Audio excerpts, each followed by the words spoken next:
Colts All-Pro running back and New Jersey's own Jonathan Taylor hasn't played nor practiced with the team since December 17th, but he's going to be back with the squad on Wednesday. He might even play Sunday against the Titans. So let's talk some Colts football with Locked On Colts podcast co-host Jake Arthur.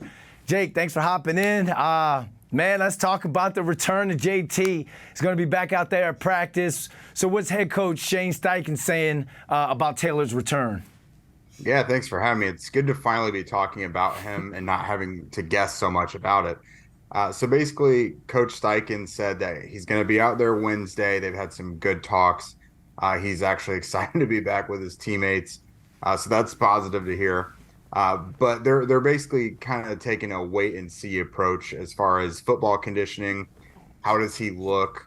Like, it's been a really long time. Not to mention, this is a new head coach, a new offensive system that Jonathan Taylor will be stepping into. So my expectation isn't that Taylor's going to play on Sunday, but Steichen did leave the window open for it, because if he goes out there, they're going to have a walkthrough Wednesday, but if they knock out Thursday and Friday and he looks great, then, and he's picking things up pretty well, then what's the point in keeping him out? But it does seem unlikely, because there's just a lot of stuff that he has to catch up to. The system, he has to learn Anthony Richardson's tendencies and, how the RPO is going to work with that stuff. But he's a smart guy. I think he'll catch on pretty quickly. If it's not this Sunday, then maybe next week.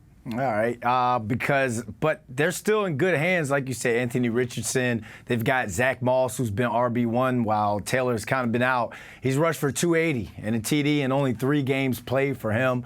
I was going to ask who gets the bulk of the carries, but if Taylor doesn't play, but I'm just saying going forward, how do you see this dynamic, and do they have the most dynamic backfield in the AFC South?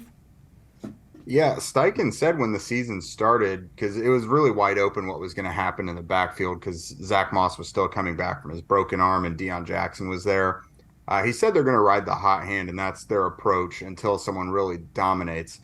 And Moss has really dominated all of the time so far in his couple of games. Really, no one else has been able to crack the lineup, but he's done really well.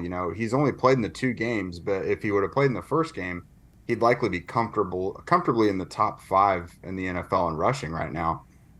So moving forward, I can't imagine they're just going to ghost him out of the lineup. Like, I think there will be a pretty, I don't want to say substantial role for him if Jonathan Taylor comes back and takes the lead and just runs with it and is Jonathan Taylor like we know him before.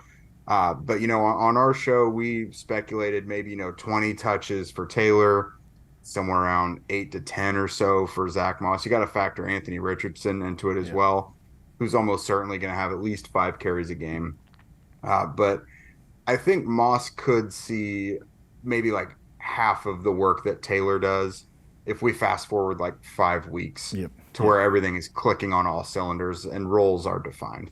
Yeah, you got to be able to run the football in this league, and have a 2-headed monster like that. That's only going to benefit a young Anthony Richardson and this Colts offense. Let's look ahead a little bit, man. All 4 teams are tied at 2-2 in the AFC South.